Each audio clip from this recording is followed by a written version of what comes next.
Welcome to the CUInsight Experience. I'm Randy Smith, one of the co-founders of CUInsight.com. And I'm Jill Nowacki, President and CEO of Humanidei. Thanks for joining us today, where we continue to explore what it really means to lead with authenticity and heart. This episode is brought to you by our friends at the Sheeter Group, a leading executive benefit firm that meets your retention and succession needs. From non-qualified benefit plans to compensation studies and performance design, they're helping credit unions invest in leadership that lasts. Learn more at thesheetergroup.com. Today's conversation is about something every leader grapples with, including me, often without realizing it. It's presence. That state of truly showing up, not just physically, but mentally, emotionally, and energetically for your team, your organization. And don't forget about yourself, Jelly. Presence is one of the most overlooked leadership skills, yet it changes everything. Presence sounds so simple, but it is anything but easy. Today, we're unpacking why being present matters, what gets in the way, and how leaders can cultivate presence in a world full of distractions. So let's dive in. Why does presence matter so much for leaders? Jill, when leaders aren't fully present, we know teams feel it immediately. It shows up as a distraction, hurried decisions, where you're just brushing something off your desk or like, do whatever you want. A lack of clarity. That's something I know we've talked about often, but the opposite is also true. When a leader shows up fully, it sets a completely different tone for any organization. So you're saying people can tell when you're emailing during a Zoom meeting? They think they can, and when you're not paying attention. Yeah. And I'm sure everybody out there listening has been guilty of that. So, and people know. Presence is critically important. When we have presence, it creates space for trust, clarity, and a real true connection. But that's not just for others. It transforms how the leader can see challenges and opportunities, how prepared they are to really focus and take that on. I was just going to say that I think that is so important, and one of those reasons why it matters most, not only in the organization, but in personal life. And probably when, we need to be present in those, I wouldn't say always, but in those, critical times when there is something going on, and if we're distracted with other things, are we making the best decisions? But a question that I guess I had for you, just for anybody who's like, presence, what are they talking about here? What's the difference between presence and just mere attendance, just being there? Yeah. So I don't know why this is what comes to mind for me, because it's not about the workplace, but you think about a parent goes to their child's sporting event and they're sitting in the stands watching the sporting event, but in reality, they've been on their phone, multitasking, checking email, doing whatever the whole time, and they miss it when their kid makes the big play. Yep. And they're there, they're present. If the kid asks later, yep, I was at your game, but you attended the game. You weren't present at the game, right? And so to me, that's the difference. You're in the meeting, but you're not really, everybody else is having a conversation and you're I don't know what the last three people actually said because I was somewhere else mentally. Yeah, even if it's not email. I was even thinking about a baseball game a few years back where there was a person with their laptop out and their whole briefcase, sitting on their lawn chair while their kid was playing. So yeah, how present were you really? That's an interesting thought, though, because I think that's so indicative of what people balance and the compromises they make. And so this idea, or maybe what makes presence such a challenge, is because we tell ourselves, well, if I can give these three things 30% of my attention, 33, let's call it 33, make the math easy on me. Then it's I'm attending to three different things. Look how productive I am. But to your point, you're looking at the person with their laptop out, full on briefcase, and you're should you just be giving 100% to that one thing right now? And that's the compromise in the question I think leaders face. Yeah, I agree. And when we take it back to the organization, as leaders, when we're distracted, I think that by us not being attentive, it impacts trust and, quite honestly, the culture of our organization. As we were putting this together, I was thinking about when you hear, I don't like to always pile on the older folks. I feel like I'm one of them. But, we've all heard about the leader who's kind of checked out. Everybody knows they're making their kind of that last tour. But we've also seen leaders who are fully engaged in trying to, I don't even want to use the word legacy, but like they're trying to set the organization up for the future. And you're almost like, are they going to let go? But there's such a difference in, I think of friends working in organizations that for multiple years, they were like, this person's already checked out. Somebody else is really running the day to day. That's like presence on the macro level, right? Yeah. Like I'm thinking of it just because of the place I am in life and career and everything right now. It's like my challenge with presence is the day to day. It's like I'm in a place where I wake up and I think, okay, today I'm going to be present in the situations that I face. But like what you're talking about is that really, hey, maybe you've already sort of moved on to the next phase of your life and you like mentally, just not quite physically yet, right? You're like, I'd like the 401k to be a little bit bigger before I'm fully gone here. But yeah. But it does, whether it's on the macro level or the micro level, it impacts trust, right? Like if you're watching your leader and you're like, boy, this person doesn't even want to be in the organization anymore, then why should you give your all to it? It makes it tough, right? The other side to that is I think about the visual I have on it. And it's funny because it's been a long time since I've worked in an office, but like where your leader's sitting at their desk working, you go into their office, stand in the doorway and say, hey, you got a minute? And the leader's like, sure, but they don't turn away from their computer and they're still typing and working the whole time. And how different that feels to the person than when the leader says, I'll have time in 5 minutes, come back then, and actually has the email put aside and is fully attentive to that. And what the leader might think they're doing some favor by being like, oh, sure, I'm always available, open door policy. But it's like, you can get 20% of me 100% of the time, or you can get 100% of me 20% of the time. And I think that ability to show up with 100% presence sometimes is probably better than showing up all the time, mostly distracted.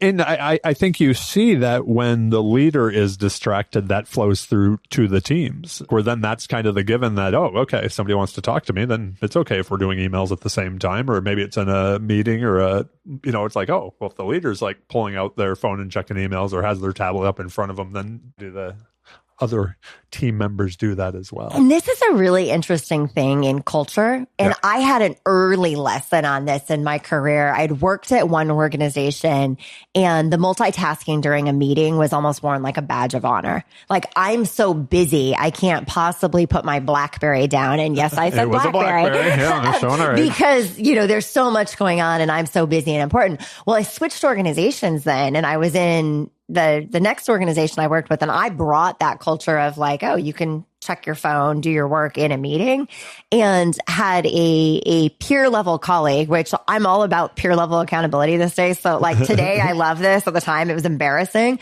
but a peer level colleague was like, you need to put your phone away. And I was like, oh, and the rest of the organization was, it was only like 6 of us in the meeting, but the others in the meeting were surprised. And that person said like, it costs a lot of money for us to be in this meeting. Let's actually be in this meeting. And it was like, oh, so it was a check on me for presence too. But what a difference from culture to culture. As you know, I just got back late last night from Ghana, where I was mentoring the African Development Educators Program, a whole new class of DEs over there. And when you talk about that, like the look on these 50 people's faces the first morning when George and Lois standing at the front of the room are like, mentors, take everyone's phones. And you put them back there. And I, having been through it before and mentored before, was like, don't worry, you'll get them back at lunch. But they decided on the fly that the group wasn't engaged enough and wanted them to engage with each other and was like, nope, no one's getting phones back at lunch either. And I was like, oh, sorry, my bad.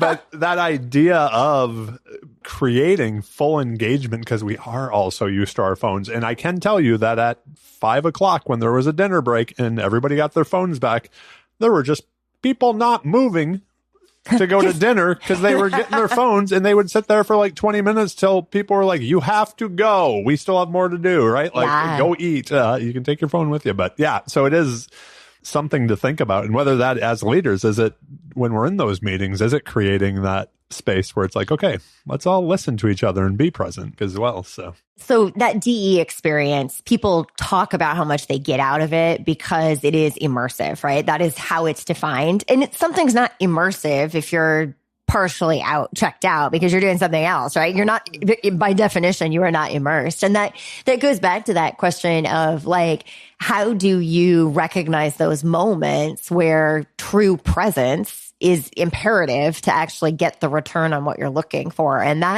sometimes it takes your mentor, I guess, to be the one that's like, this is one of those moments. This is it. To prove it to you, I'll go ahead and take that phone away. There were so many things going back through that because it'd been a long time since I went through DE, and I have mentored it, but it seems like I just block all that stuff out. But just even that idea of like, there's one conversation going on. So if you're talking to the person next to you about something else and you're in a meeting, does the person who has the floor, let's say, really feel heard? Absolutely not. No. If there's like the side conversation going out, these are all things I just got back. So it's all like so fresh in my mind. What's funny about this is as we're talking about it and I think about like what a gift it is to be able to actually be told, like, you can't have your phone, you're going to show up. And like, we're full on adults who still, when we go to places where it's like, oh, and you don't have Wi-Fi or you don't have this, and we feel this like sense of relief, like we have permission to disconnect and be present with where we are.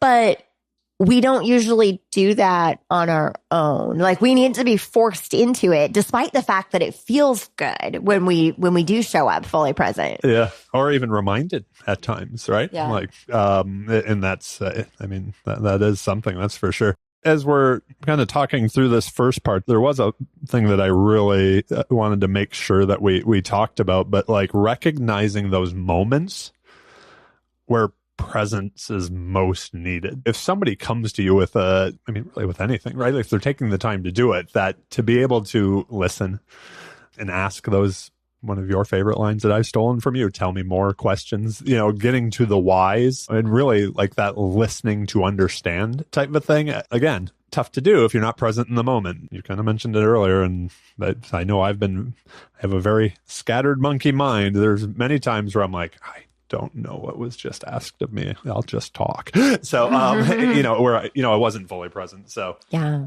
this was a note that, we'd put down in the notes, but that idea of recognizing those moments, but really if you're engaged with other humans, it seems like you should try to be as present as possible with them or excuse yourself from the conversation. Yeah. And I think that the reality is that this is a bit of a chicken and an egg, right? If you're not paying attention, you might miss the cue that tells you, hey, this person really needs you. They're not asking for a quick, will you sign off on my expense report or my vacation? They're coming to you with something that merits real attention, something that you can't just sort of half-heartedly engage in and be like, sure, whatever. Kind of going back to that, like that idea of better decisions are made when we're fully present. Like, but we also connect with people more. So if you have a team member who's struggling and they come to you and you're kind of like, yeah, whatever. And then you're surprised a week later when that team member is feeling a little bit lost or and it's like, they think they came to you and you think you were there for them, but you didn't give your attention fully to what kind of was at the heart of what they're saying. And that's the reality of, and I guess, we're talking about it from the leader team member perspective, but I can think that there's probably so many relationships in our life where somebody comes to us with this sort of bid for our attention and, oh yeah, we sure handed something off or whatever, but we didn't really listen to what was going on enough to truly meaningfully engage in that. And so recognizing moments where presence is needed most, if you're not present, you're not going to recognize that it's needed. So, but even to me, that's even thinking about opportunities and the flip side of that, where if an idea is coming through, but you're not fully engaged and present in that idea, are you really, like, is your mind truly even catching up to it where it might be something that's fantastic? So that's an interesting one to me. I'll throw this out there, and I think we've touched on it a lot, but like that idea of what makes staying present so hard to maintain in today's day and age. But my guess is people 30 years ago and pre-email and all that type of stuff were still struggling with staying present. How many people do you know that are like, I'm a great multitasker, despite the fact that we know research suggests none of us are great multitaskers. We're just not built for the multitask. And so, but we tell ourselves that we are. We tell ourselves people don't notice when we're typing an email while they're talking to us. But we also, it's so automatic. You tease me all the time for like my cycle that I get into. I'll pick up the phone to check the weather.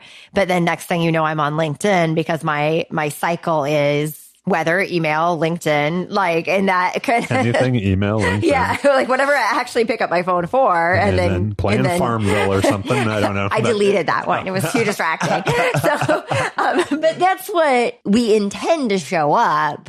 And then we get pulled away, whether it's something little like those habits or something like, we're walking to send an email that was really important that we had to send out. And when we're on the way there, we walk past the vehicle registration and then we pick that up. And so we get on our phone in order to pay the vehicle registration. And then 90 minutes later, you're on a Reddit thread. I don't know.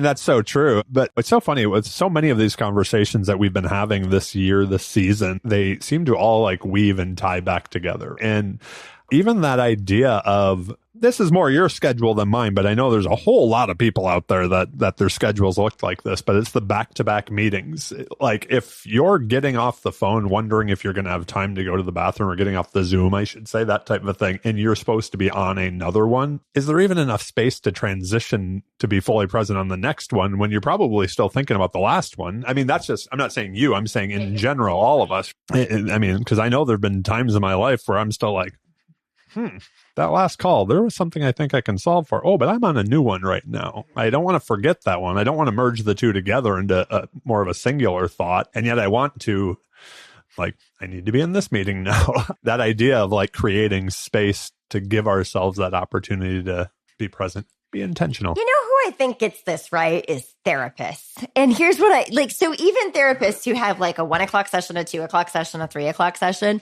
technically, I think therapists don't schedule you for an hour. They schedule you for 50 minutes. Right. And they so give themselves 10 minutes, right? That gives them that 10 minutes to be like, okay, like I had my session with Jill. I'm going to write my notes on Jill.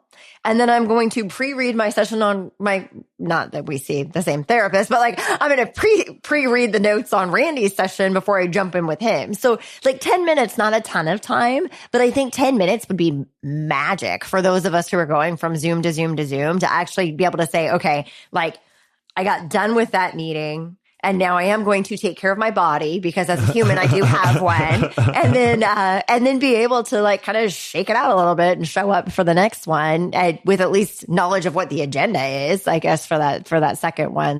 Before we move on from this part, I am going to throw back to way early in the podcast days. We can put it in the show notes, but it was when Mr. Leo Ardeen was on the show. And I'm not sure he even said it on the podcast. You'll have to listen to find out. But he did say it afterwards, and him and I had a long conversation about it. But he was like, turn off the notifications on your phone with as much of them as you can. And I did it then. And I get text notifications from you, basically. Aww, but thanks. like, I don't get email notifications anymore. Yeah. Email was not meant to be an instant messaging type thing. It doesn't mean I don't check it, but I don't get pop-ups that I see it. And I haven't for, that's got to be 6 years now. And those pop-ups are the worst. I can't tell you how many times I'm talking to like somebody and they're the most obvious during like a coaching conversation where I'm talking to a client and they're like really getting in on some issue they have and they're trying to get to the heart of a problem.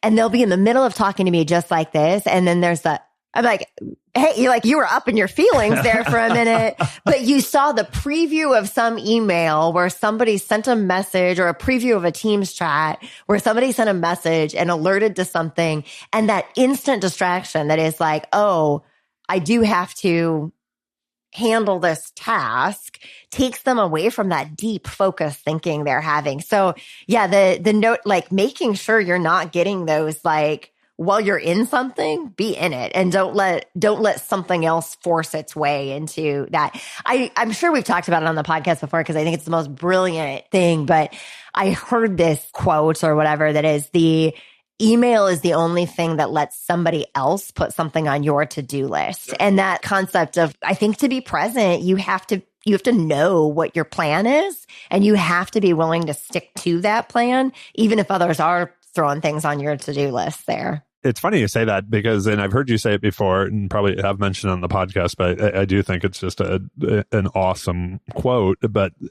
I mean, phone calls, nobody answers their phone anymore.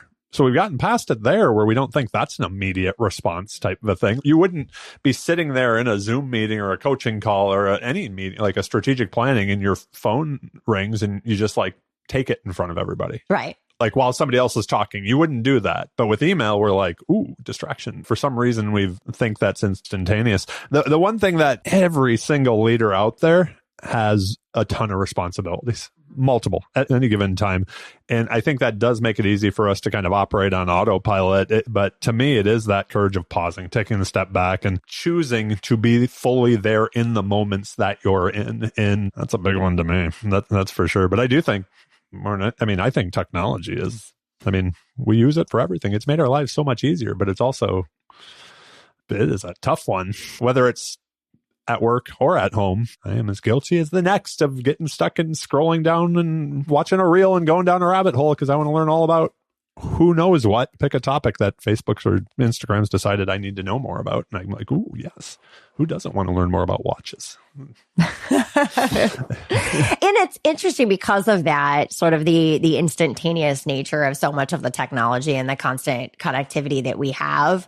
I see it with my team where I'll ask a question, and like particularly if I do it through Teams and they want to, so Teams comes through almost like an instant message. It's like the Pavlovian response. Yeah. And like the number of times I'll get a message from somebody and they're like, here's the quick answer, but I'm on a call, so I can't give you the whole answer. And me being like, why didn't you just wait until you were done with the call to give me the whole, give the whole thing? Like what is it that is happening in the culture that creates this feeling of like, if you ask me a question now, or if I ask them a question now, by Teams, they have to answer it now. They won't do it with email, but like Teams sends that, like Slack that or message, Teams, right? Yep. And it's, they know if I'm facilitating a planning session and they send me a message on any channel, they're not going to get an instant response from me. So it's not like it's in our culture to do that, but I think that's more of I think it's in the broader culture, though. Yeah, right? That's you can see my hands, our listeners cannot, but like that's the world we live in now, is that it's like, if you send it in that way, there's that expectation that it's an immediate answer.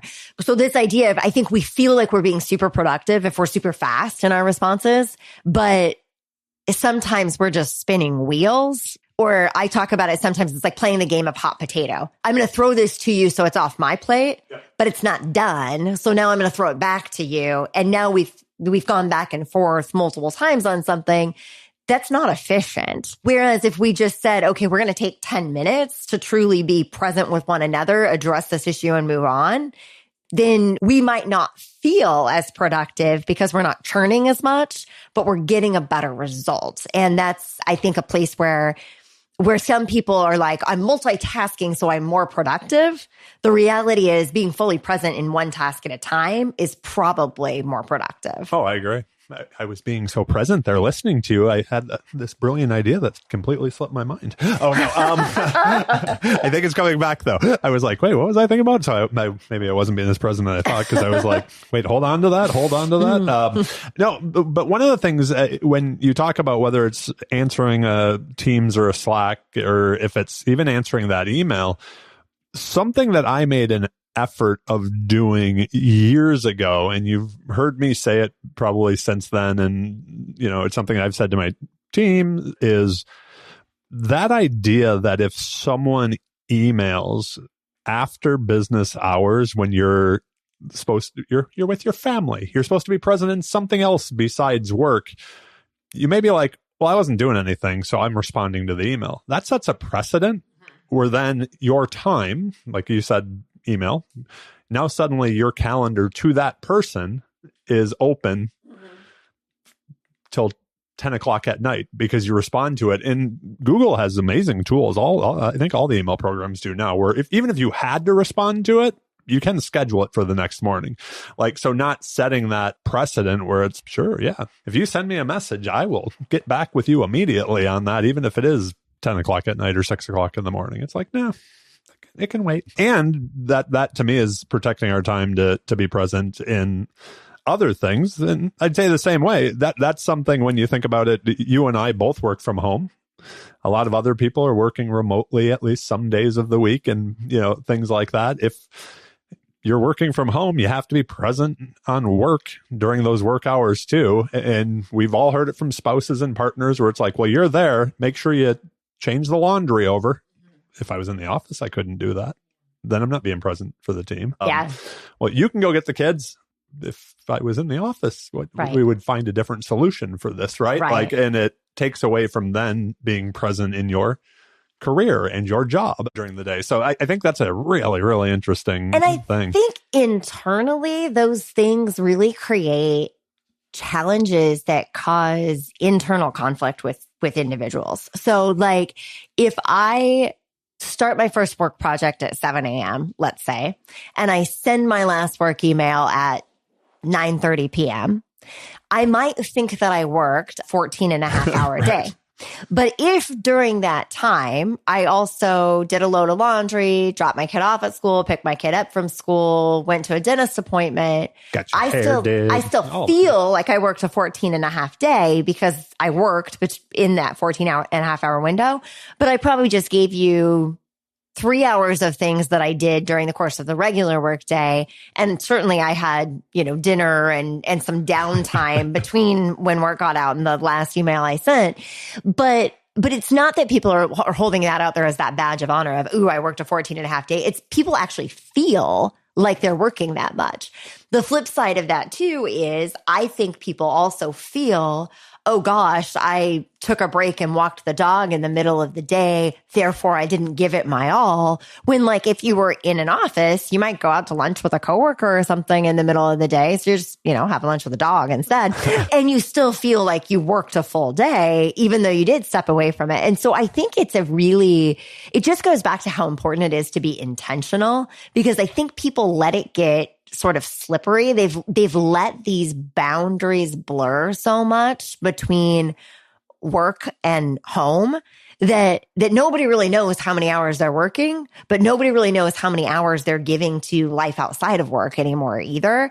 And that I think it causes this inner conflict with people where they just always feel pulled in a different direction. So when they're at work, they feel pulled to home. And when they're at home, they feel pulled to work.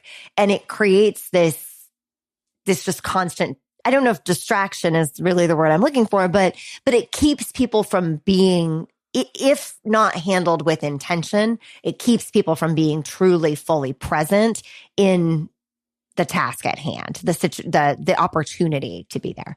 I couldn't agree with you more. And I do think that it's important as leaders that we model that. If you're the one responding to a team's message at 10 p.m. and you're the leader, that is kind of telling people that that's the expectation. And this was something that I struggled with. I am a very early riser, and that's where I have my best ideas. And I know everybody else isn't. And if I wake up in the middle of the night, I'm always constantly afraid of forgetting things because I do forget stuff.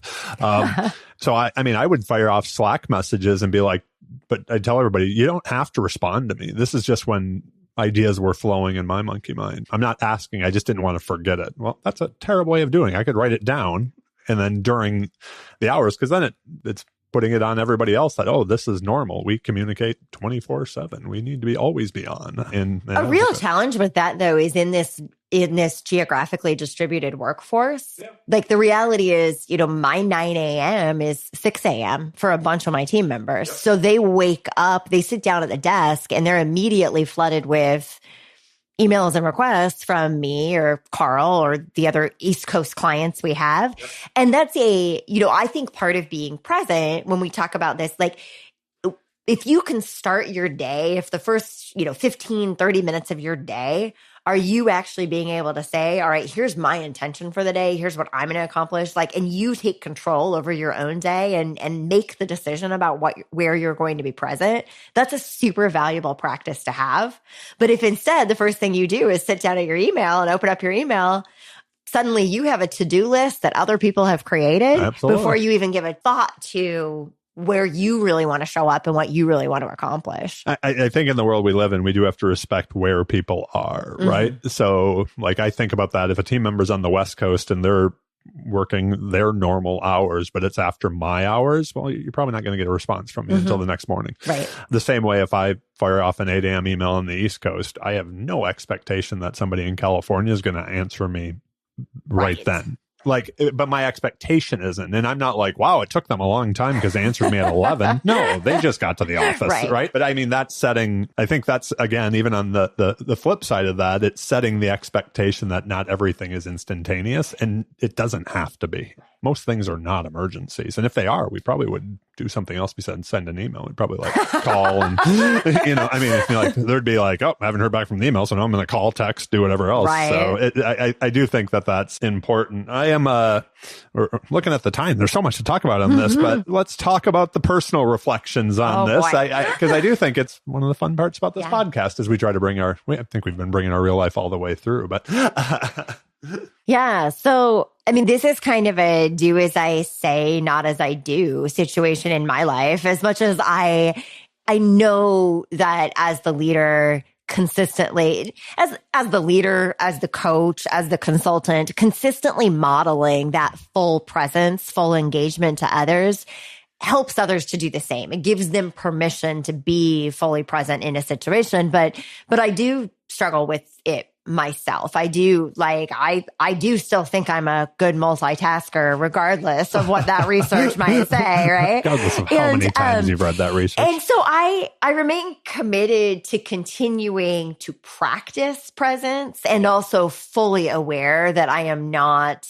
achieved mastery of presence by any time. And so with that, it means I know I have to work to go back to it, build it up, do it again and again. And I also recognize that there are a few things that when I start to feel really pulled, there are a couple of things that I know I have to say, even if it's hard, I have to make sure I take time to like exercise in the morning, because that's something that's going to clear my head for me so I don't carry yesterday into today. I know that I have to take time in the morning to do a meditation, even if it's only 5 minutes, because again, it gives me that clarity and that opportunity to take a deep breath and move that forward. I also think that there are some kind of that idea of learning to pause and listen. The busier we get, now you're taking mine. Well, maybe I'll answer it with a different way, though. So just I'm sure you will. Just listen to what I say before you think about what you're going to respond. I will do that. But being able to pause and listen in a situation, and also give yourself that, like, recognize that being present doesn't mean being instant. And I think that's a big mental obstacle to overcome. So if you were to come to me with hey, what do you think about going on this trip? And I am all over the place, but I'm like, ooh, but I got to be present with Randy. He came to me with this right now. Like, if I need more time to know how I feel about a thing, it's okay for me to ask for more time before I can say how I feel about a thing. And I think we think, oh, present, well, how do I feel right now? And we don't have to be instant. In fact, sometimes it's better if we're not, because that's the shortcut to the answer on that side of it. So did I take all your thoughts? No, but when we're done with this, I do need some of your time to pick out patio pavers. So you may tell me you need a pause on that. You're not ready to do that tonight. So anyways, what you were hitting on that I was also thinking about and then trying to stop thinking and listen is my biggest struggle, I think. I am a person who by nature likes to solve things. So, and you tell me I don't need you to respond. I mean, you've gotten very good at that, and it takes every part of me not to, where you're just like, I need to talk about my day and I don't need you to respond and fix it with like ideas. And that's because that's what I do. And it's not just with you. That's, I mean, as a leader too, it's like, as somebody is talking to me and telling me, I'm like, oh, well, you could do this. Have you thought of this? Like, those things are all going through my mind, when in reality, I should just be listening and not making that. If I was truly being present, I wouldn't have 10 solutions to every word that came out. That to me is the struggle that I keep struggling with. And that is, I think that's a big one. And my guess is I'm probably not alone in that. And when we're busier, when our lives are full, if you are in the back-to-back meetings, you don't have time to, a lot of the times it feels like, to listen to everything. You're like, get to the point and do this because it's quick. Like, you might have just been trying to talk through something. If I can just give you a quick solution, then I can move on, right? It wasn't there. That's not truly there. So I think that's a big one, at least when it comes to me. So, and that's where I think that's a big one. Like that idea of listen to understand, don't listen to respond, is something that, I mean, it's sort of a cliched expression because it's a struggle that everyone has. Because it's so true. But you have, like, people are like, but I had a great idea and I just couldn't, like, I didn't want to lose it. Well, okay, like, it sounds a little bit harsh, but if I'm talking and your idea is so important that you have to speak it before I'm done talking, it essentially sends a message that your thoughts are more important than mine. And if you're in a meeting with coworkers and that happens, that really damages trust and relationships. But the person who's speaking is, you know, their intention is to be able to add value. It's not to disrespect somebody, but like, highly, highly recommend notepad and pen. Like, write down that thought that you know is going to be the best idea in the world. But if it really is, it's still going to be the best idea in 2 minutes when that other person is done talking. And now you've written it down so you didn't forget it. So write it down so you can stay fully present still in what that other person is saying. But I would also say, and revisit it, because it may be irrelevant, like, afterwards, right? I have a funny story, and I won't say, but my colleague Oscar was working with a client, and there were like 4 of them, and they were talking, and Oscar suggested an idea, and they had a whole conversation about the idea, decided not to move forward with it.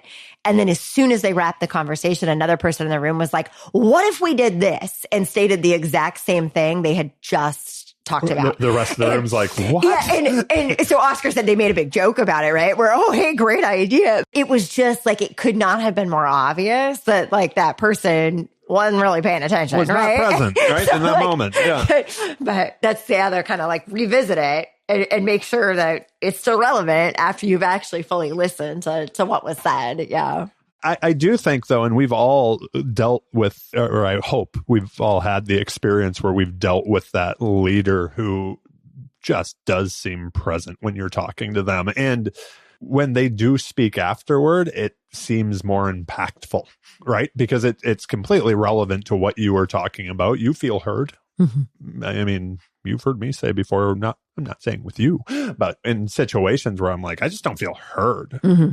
Like, the words that are coming out of my mouth just don't seem to be, I get like a nod of the head, okay, and then move on to what another person wants to talk about. That doesn't instill confidence. Is that a good way of putting it? And I think as a leader, if you're doing that, it makes people then just hold back to go, what's the point? So I've been listening to this incredible audiobook called An Everyone Culture, and they talk in it about how they start meetings in these certain development cultures, and I can't remember which of the organizations it is, but when they start a meeting, they do like an actual presence check-in, including to ask, like, is there anything that's going to keep you from being fully in this meeting right now? And so it's a chance for you to be like, yeah, I'm distracted because I got a flat tire on the way to work, or my kiddo's waiting for news about this program they applied for, or something like that. And so you get to be fully human in that moment. You get to say, yeah, here are some things that might be on my mind.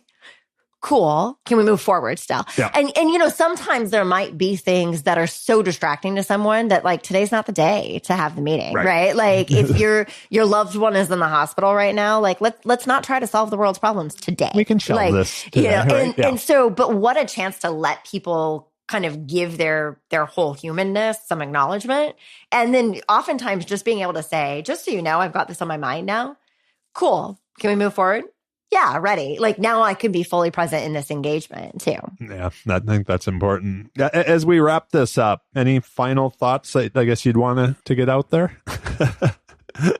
I think the real focus on this is, so it's for me, and maybe I'm giving myself the advice I need right now, but practice presence. Yeah. Like don't make this a journey to perfection, because for me, if I'm like, well, if I can't be perfectly present, I just shouldn't try at all, would be a mistake, because it's never going to be easy to be fully present. But every time you can take a step toward that, every time you can have an interaction where you do show up fully present, it's not just a gift to the person you're engaging with. It's really a gift to yourself too. It clears out your mental clutter.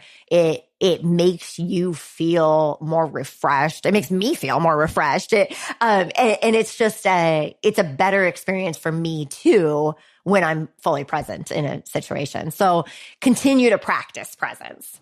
The thing that I would throw out there is I'm thinking back to something you said very early in the podcast about that, like the wearing a multitasking as a badge of honor. We've kind of all been programmed that way.